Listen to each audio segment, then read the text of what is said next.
लाठी रोवतावे कंगना, तोहरा बिना सुना सुना लागता घर अंगना। रोवतावे चूड़ी लाठी रोवतावे कंगना, तोहरा बिना सुना सुना लागता घर अंगना। बलम जी कहाँ चल गईला कि साचो में बदल गईला। बलम जी कहाँ चल गईला कि साचो में बदल गईला।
फोटो लेके रोवतानी अइबा कब नियरा, इहे सोची सोची हमर धड़कतावे जियरा। तो जब से छोड़ी चल गईला तो साचो में बदल गईला।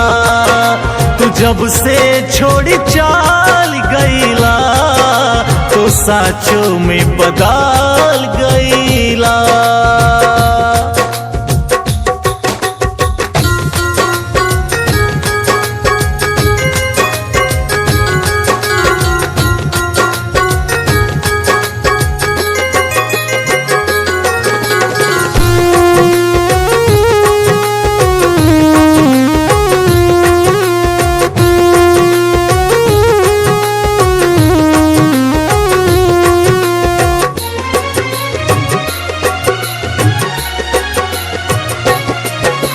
हसल बोलल काम काज तो मने नहीं भावे, सोरहो घरी सैया बस तोहरे याद सतावे।